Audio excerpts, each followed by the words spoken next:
Je m'appelle Anneke Lucas et je me considère avant tout comme une survivante du trafic sexuel d'enfants. J'ai grandi en Belgique et ma famille était tout à fait normale de l'extérieur. Un père, une mère et deux enfants, un garçon et une fille. Voici mon beau-père. Ma mère m'a eue alors qu'elle était célibataire. Mon beau-père était le maire du village.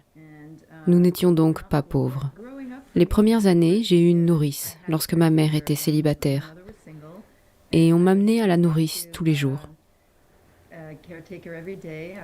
Je l'aimais, elle m'aimait, et j'étais très extravertie quand j'étais petite. Cette nourrice, qui vivait à Bruxelles, une ville bilingue, parlait français. J'ai donc commencé à parler français, et non flamand. Même si j'étais maltraitée par ma mère à l'époque, j'étais une petite fille très extravertie, très autoritaire. Lorsque ma mère s'est remariée quand j'ai eu 4 ans, je me suis renfermée sur moi-même. J'ai perdu la femme qui m'aimait et qui était comme une vraie mère pour moi. Nous avons déménagé en Flandre. J'ai appris le flamand et c'était vraiment le début de la préparation au réseau de trafiquants.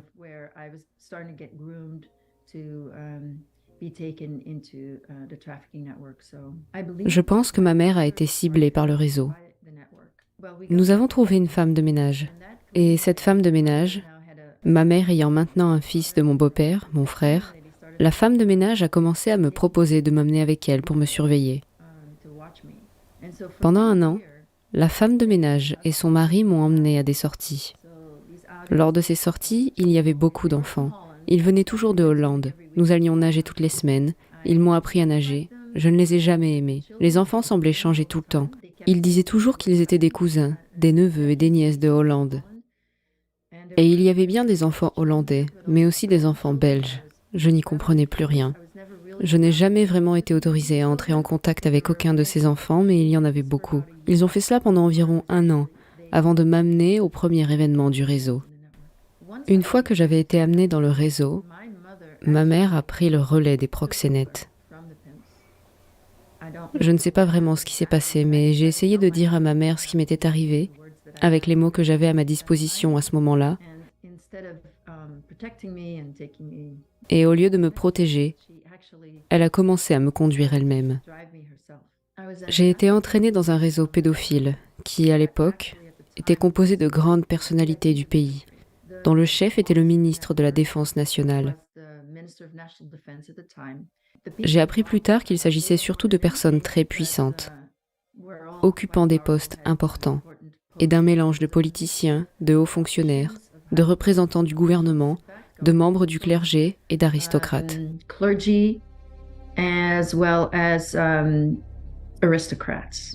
C'était le réseau belge. Cependant, ce réseau belge est connecté à un réseau international. Ce qui s'y passe est très sombre. C'est une mafia qui utilise des enfants pour faire chanter les gens. Les gens y sont entraînés, mais bien sûr, il faut un type spécifique de personne qui va s'engager dans cette voie, qui ne va pas s'arrêter avant de se retrouver au lit avec un enfant. Tout le monde était dans la poche de l'autre. Plus personne n'était libre. Tout d'abord, le mari de la femme de ménage m'a violée. Et je n'avais pas encore atteint mon 6e anniversaire. J'ai donc été brutalement violée. Ensuite, ils m'ont emmenée dans une orgie, dans un château. Et c'était extrêmement déroutant, parce que c'était un bal masqué ou quelque chose comme ça. C'était masqué et les gens étaient tous habillés comme des hippies. C'était la première fois, et c'était extrême. Et il était clair, dès le début, que si je parlais, je serais tuée. Cela avait été clair. Peu de temps après, ma mère a obtenu un permis de conduire. Elle ne savait pas conduire. Elle a obtenu son permis de conduire sans prendre de leçons. Elle a acheté une voiture sans avoir pris de leçons et a donc acheté la seule voiture automatique disponible à l'époque. C'était une petite voiture hollandaise. Elle était donc très enthousiaste. Elle m'a amenée au bureau d'enregistrement des véhicules qui se trouvait à l'hôtel de ville pour obtenir son permis de conduire parce qu'elle était très fière. Puis elle a commencé à me conduire elle-même au réseau. Ma mère avait un contact qui était une femme d'une famille noble. A woman from a noble family. And Et je les ai vus parler à cette comtesse, ce qui n'avait aucun sens. Cette comtesse ne se serait jamais adressée à ces gens, ou ne se serait jamais adressée à ma mère non plus. Mais ma mère s'est en quelque sorte vantée de sa relation avec cette comtesse. J'avais 6 ans quand cela a commencé, et pendant les 3 premières années, j'ai été utilisée comme ce qu'on appelle un enfant sacrifiable. Ma mère et mon père ne faisant pas partie de ce réseau comme d'autres parents, ils pouvaient faire n'importe quoi avec moi. Dans le réseau belge, il y avait un groupe, en particulier des aristocrates, qui tuaient les enfants. J'ai donc été quelquefois dans des situations comme celle-là, mais il se trouve que je n'ai jamais été tuée. Dans ce réseau, il faut comprendre qu'il s'agit d'un réseau meurtrier où les enfants sont sacrifiables, ce qui signifie qu'ils peuvent être tués. Cela signifie qu'il est clair que leur vie n'avait pas de valeur. Ces enfants pouvaient donc être utilisés pour n'importe quoi. Ils pouvaient être utilisés pour être violés. Ils pouvaient être utilisés pour être torturés et tués. Il est donc très difficile de parler de ce qui m'est arrivé pendant ces 3 premières années, parce que c'était très extrême. J'ai vécu plusieurs situations extrêmes. J'ai parfois été amenée dans des bars et confiée à tous les hommes qui s'y trouvaient, mais d'autres fois, on m'emmenait dans des châteaux et j'attendais avec un agent jusqu'à ce que le premier groupe de gens soit parti, et puis plus tard, les plus jeunes enfants étaient amenés.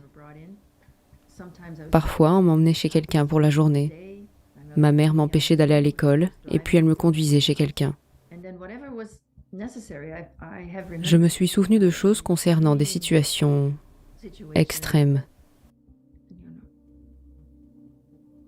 où d'autres enfants sont morts. Ma mère était payée pour cela. Que se passerait-il alors avec un enfant sacrifiable? Puisque les parents sont payés et bien sûr, il n'y a pas de contrat, rien n'est écrit, tout est très vague. Le déni de ma mère a réglé beaucoup de choses. Mais il y a eu des échanges d'argent et sa personne de contact était cette comtesse. Mais disons que si j'avais été tuée, comme d'autres enfants, un médecin faisant partie du réseau aurait pu rédiger un certificat de décès. En 1972, j'ai donc été négociée par le patron du réseau pour être une actrice internationale, à quelqu'un qui faisait partie du réseau international, avec lequel le patron du réseau voulait faire des affaires, qui voulait être dans ses bonnes grâces, parce qu'il s'agissait de quelqu'un qui avait un pouvoir mondial. Cette personne a trouvé, apparemment, cette comtesse a demandé à ma mère qui était mon père, et ils ont fait une prise de sang. Ils ont découvert que j'appartenais à l'une des lignées, ce qui est très important dans ce réseau mondial. Cet agresseur a donc décidé de me former, c'est-à-dire de m'entraîner au contrôle mental, qui est basé sur la torture, de faire de moi une esclave d'élite et de m'offrir une tribune sur la scène mondiale afin de devenir l'esclave d'élite des hommes les plus puissants du monde. Les esclaves d'élite sont donc formés, la plupart d'entre eux dès leur plus jeune âge. Il peut s'agir de personnes célèbres, mais qui sont en fait utilisées comme esclaves, parce qu'il s'agit du même genre de mafia. J'ai été formée à l'espionnage et aussi j'ai été littéralement entraînée à rendre les hommes amoureux de moi, à l'âge de 9 ans. Au début, cela durait environ 1 mois, mais en réalité, cela durait 1 an. Toute la formation durait 1 an et pendant ce temps, j'étais déjà utilisée. On m'emmenait en Allemagne les week-ends et je l'ai passé avec quelqu'un qui, je l'ai compris plus tard, était un homme politique très important en Allemagne, à l'époque. Non seulement il m'aimait beaucoup, mais je l'espionnais aussi et je rapportais ses faiblesses à celui qui était devenu mon propriétaire dans ce réseau international. En gros, quand j'allais en Allemagne le week-end avec lui, j'étais conduite par des agents du réseau belge, puis déposée dans des endroits où ce politicien venait me chercher sur le bord de la route. Une route tranquille, et ensuite je faisais simplement le trajet avec lui. Et parce que j'avais été entraînée, je savais comment ne pas attirer l'attention. not be, not call attention to myself. Tout était très similaire à chaque fois. C'était toujours des endroits très idylliques, magnifiques, sur les belles rivières d'Allemagne, dans un petit hôtel qui avait 3 ou 4 chambres. Il avait donc tout l'hôtel pour lui, mais nous dormions dans le même lit.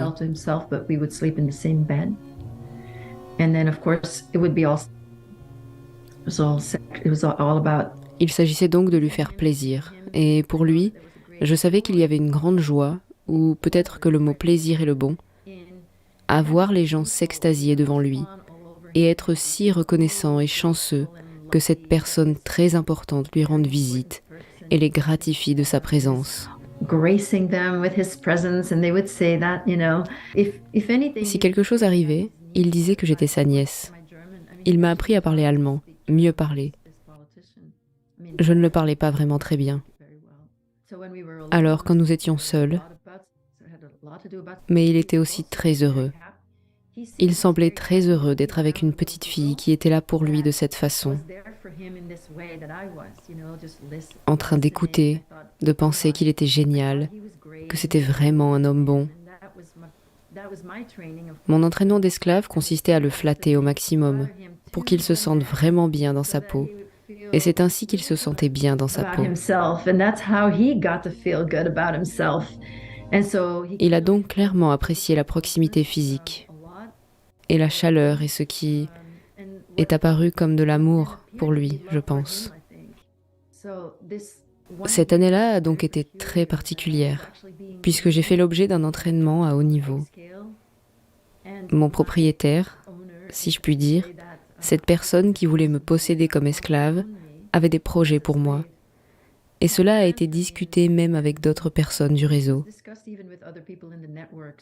Il a donc été décidé que je deviendrais une star en France. Tout le monde me traitait comme une star. C'est vraiment comme ça que je le résume. Quelqu'un me faisait des massages faciaux ou d'autres massages, mais rien de glauque dans ces massages. Il y avait un photographe. Les photos du photographe n'avaient rien de dérangeant, même si j'étais nue.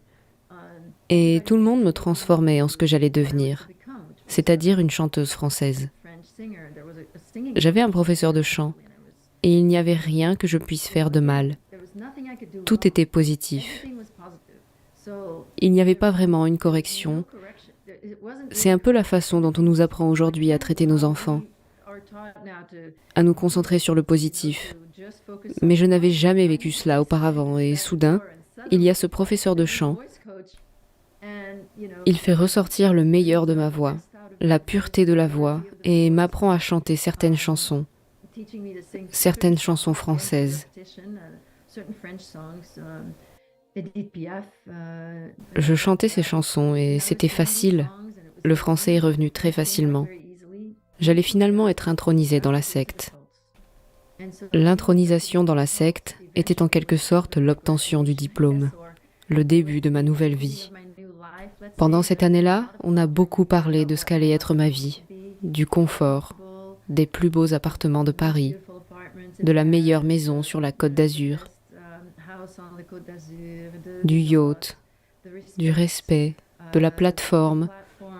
Tout le monde pensait que j'allais être la meilleure actrice chanteuse du monde, que je ferais la une de tous les magazines. Tout était préparé. C'est juste que ce que je devais faire pour appartenir au groupe était trop. Je me suis rebellée et j'ai été mise à la porte. En fait, j'ai été reprogrammée et j'ai été extrêmement humiliée et punie. Il s'agissait d'une reprogrammation visant à s'assurer que je ne réussirais jamais. Ensuite, j'ai été réintégrée dans le réseau belge. Les Belges n'ont jamais vraiment découvert ce qui m'était arrivé. Ils m'ont utilisée pour leur VIP. Mais un jeune gangster est entré dans le réseau. Et il avait du pouvoir dans le réseau belge, parce qu'il n'avait pas peur de se servir d'une arme à feu. Mais finalement, 1 an plus tard, il a fini par me sauver. C'était donc de nouveau ma mère qui me conduisait au réseau. Après l'arrivée de ce gangster, les choses ont changé un peu. parce qu'il m'a gardé plus longtemps que d'habitude et m'a en fait formé pendant 6 mois. Il a commencé par me protéger, puis a fini par abuser de moi plus que quiconque, avec une telle violence. Cela aurait pu résulter en mon assassinat. Puis il a changé d'avis. Il a passé un accord avec le chef du réseau pour me sortir des circonstances physiques dans lesquelles j'étais. Ce gangster s'appelait Patrick Hammers. Et le politicien qui était en charge du réseau était Paul van den Boinens. Ce dernier a eu une longue carrière politique en Belgique. Et le gangster a également eu une carrière criminelle assez fascinante. Un accord a été conclu lorsque ce gangster avait 22 ans ou 23 ans, en 1974.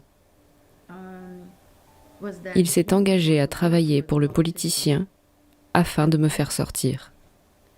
Il allait être son bras droit. Et quand j'avais 11 ans, il m'a donné des instructions pour la vie. Elles étaient extrêmement détaillées. Il m'a dit de ne jamais me prostituer, de ne jamais coucher avec quelqu'un pour quoi que ce soit, de ne jamais le faire. Il m'a dit que je ne devais pas devenir toxicomane, que je ne devais jamais acheter de drogue, que je pouvais prendre de la drogue si on me la donnait, mais que je ne devais jamais faire quoi que ce soit pour l'obtenir, que je ne devais pas devenir alcoolique, que je pouvais boire un peu de vin par-ci par-là, mais que je ne devais jamais trop boire, pas d'alcool fort plus d'1 fois par semaine, des règles un peu loufoques comme celle-là. Il m'a dit que je devais quitter le pays, que je devais quitter la Belgique, que je devais aller à Paris, à Londres, à New York, que je devais m'installer à New York et que je devais épouser quelqu'un qui ne soit pas un homme plus âgé, ayant fait fortune, mais quelqu'un de mon âge, issu d'une famille riche, de préférence une famille de banquiers new-yorkais.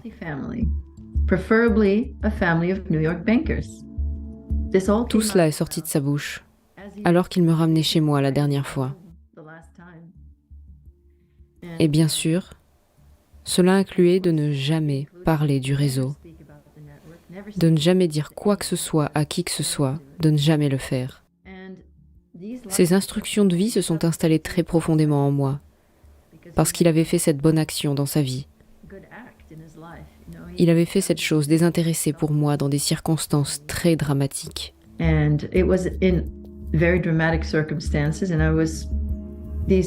Et ces directives sont devenues en quelque sorte mes lignes directrices pour la vie, qui m'ont vraiment aidée. Il m'a également donné des conseils pour faire face à ma mère dans les semaines à venir, parce qu'il savait qu'elle serait en colère de ne plus pouvoir m'amener au réseau. Et il m'a dit d'essayer de quitter la maison dès que je le pourrais.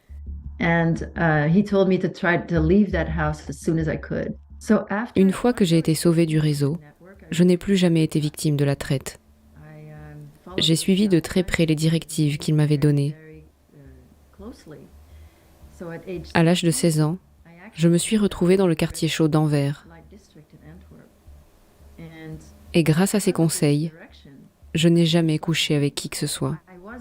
J'ai pu atteindre, à nouveau, des niveaux de fonctionnement élevés, et non seulement bien fonctionner dans la société, mais aussi avoir plus d'empathie et d'amour pour les gens, et vraiment guérir. Guérir en tant qu'être humain et en tant qu'âme. Je pense qu'il est important de chercher et de découvrir cette obscurité, même si c'est difficile pour chaque personne, avant de pouvoir créer ce changement. Et je pense qu'en fin de compte, c'est nous qui devons changer.